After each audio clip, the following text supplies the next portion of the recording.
දිනක් අද මේ ආරම්භ කරන්න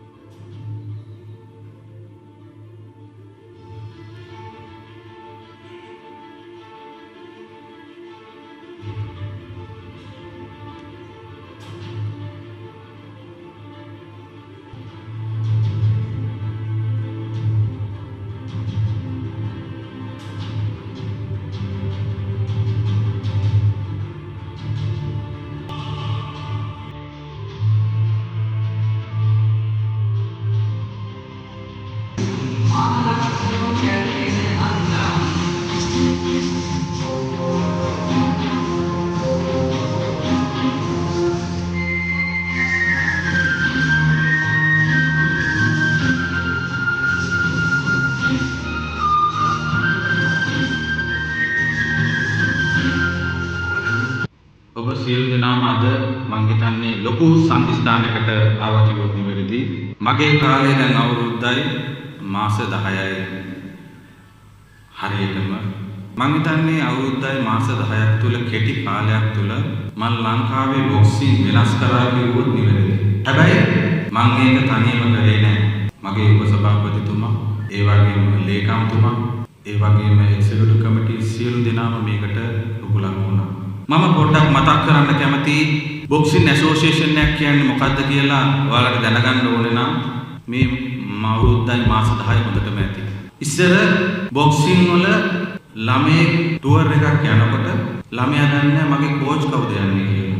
එයාපෝට් එකේ තමයි කෝච් කෙනෙක් හම්බෙන්නේ. එහෙම යුගයක් තිබ්බේ මේ බොක්සින් ඇසෝසියේෂන්. අද සියලු දෙනාම දන්නවා තමන්ගේ කෝච් එක තමයි මේ ටුවර් එක ගිහිල්ලා මට දිනන්න පුළුවන් කියන හැකියාව තියෙන්නේ. මේ ඉතිහාසයේ මම වගේම බොක්සින් ඇසෝසියේෂන් එකේ මෙම ලේකම්තුමත් ඔබ සභාපති තුන්දෙනා මේ එක්සිකියුටිව් කමිටුවේ ඉන්න අපේ DIG සේරම මිස්ටර් බුද්ධික ඒ වගේ සියලු දෙනාම කවදාවත් කාටවත් මෙයා තමයි හොඳ මෙයා තමයි නරක කියලා අපි කාටවත් ප්‍රේම කරේ නැහැ.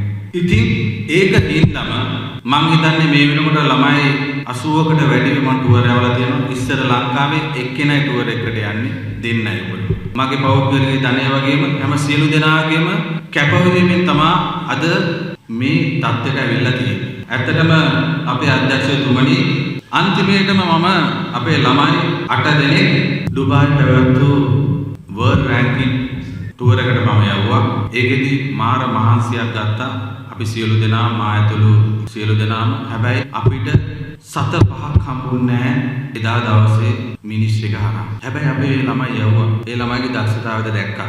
ඒ ළමයි දෙන 4 දෙනෙක් 16 දෙනා ලෝකෙම්ම 16 දෙනාට ආවා. ඒ 16 දෙනාට ආපු 4 දෙනාටවත් අපේ ලංකාවේ මෙහෙම කිව්වට තරහ වෙන්න එපා අධ්‍යක්ෂතුමනි. හරි කුහකයි ඒ ළමයි 4 දෙනා. මෙයා අයිබගේ මෙයා වර්ල්ඩ් බොක්සින් නැහැ කියලා ඒ ළමයි 4 දෙනාට තනක් දුන්නේ නැහැ. මං අදට සභාපති කෙනෙක් විදියට දුක හිතලා තියෙන්නේ මේ කතාවට. ඒ ළමයි ඒ 4 දෙනාගේ ජීවිත කතාව කට්ටිය හොයලා බලන්න කියන්න කැමති නෑ. මාර අමාරුවෙන් ඒ තැනට ආවේ. ඒක තමයි ඇත්ත. ඉතින් මම මේ බොක්සින් ඉතිහාසයක වෙනස් කරා කියන්නේ මගේ වගේ මේ ළමයිගේ සීනියර් තමයි අද මෙතන ඔක්කොටම පෙන්ලා තියෙන්නේ. මම ප්‍රෙසිඩන්ට් වෙලා ඉන්නකම් මේ සීනියර් කොහොම හරි අරයි යනවා. ඒක මම කරනවා. ඒකට මම හිතන්නේ දැන් හොඳ අපිට හම්බෙලා තියෙනවා ක්‍රීඩා ඇමති කෙනෙක්, ක්‍රීඩා නියෝජ්‍ය ඇමති කෙනෙක්. මම හිතන්නේ අලුතෙන් පත් වුණ අපේ DG සර් මාරයි මාත් එක්ක දැන් මේ කතා කරමුත් අපි මේක වෙනස් කරමු. මේක අලුතෙන් හදමු. ළමයිට අපි ගොඩක් දේවල් කරමු. ඒකින්ද මම එදා DG සර්ගේ පුටුව ගාව වාඩි වෙනකොට මේ පාර තමයි අපිට යූත් චැම්පියන්ෂිප් එකට තායිලන්ත යන්න ළමයි ඔක්කොටම යන්න ටිකට් ඉන්න ඇකොමඩේෂන් වලට ඔක්කොටම අප්‍රූවල් එක හම්බුණා. මම හිතන්නේ ඉතිහාසයේ පළවෙනි පාට. පොඩි දෙයක් කියන්න තියෙනවා. හරි දුකයි. එදා අපේ ළමයි ටිකට යන්න බැරි වුණා. මේ තිබ්බ ක්‍රයිසිස් එකත් එක්ක හින්දා යන්න බැරුණේ. ඒක හැබැයි ඒකට යන්න අපිට chance එක තිබ්බා. නැෂනල් සිලෙක්ෂන් කමිටුවේ සති දෙකක් ඇත්ත මේ ළමයිට අප්‍රූවල් එක දෙන්න. හැබැයි මිනිස්ටර්ගෙන් එක දවසකින් අප්‍රූවල් එක දුන්නා. අධ්‍යක්ෂතුමත් ඒ වගේම ක්‍රීඩා ඇමතිතුමත් එක දවසකින් අප්‍රූවල් එක දුන්නා යන්න කොහොම හරි අනුරුද්ධ ගිහිල්ලා පුළුවන් නම් කරන්න කියලා. හැබැයි අපිට ෆ්ලයිට් තිබ්බේ නෑ යන්න. ඉතින් ඒකෙන් අපිට ඒ ළමයිට හරි අසාධාරණයක් වුණා.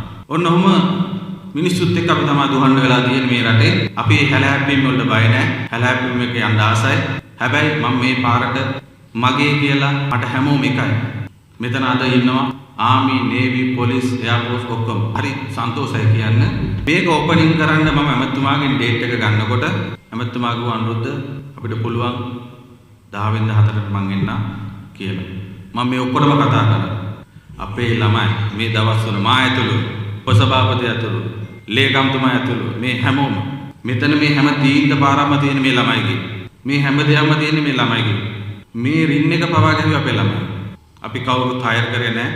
මේක මගේ තැන කියලා හැඟීමක් තිබ්බා. මමත් මෙතන හිටියා. ඊයේ පාන්දර 3:00 යනකොට මෙතනින්. ඉතින් එහෙම අපේ ළමයි කැපකිරීම කරා ඒ දවස්වල.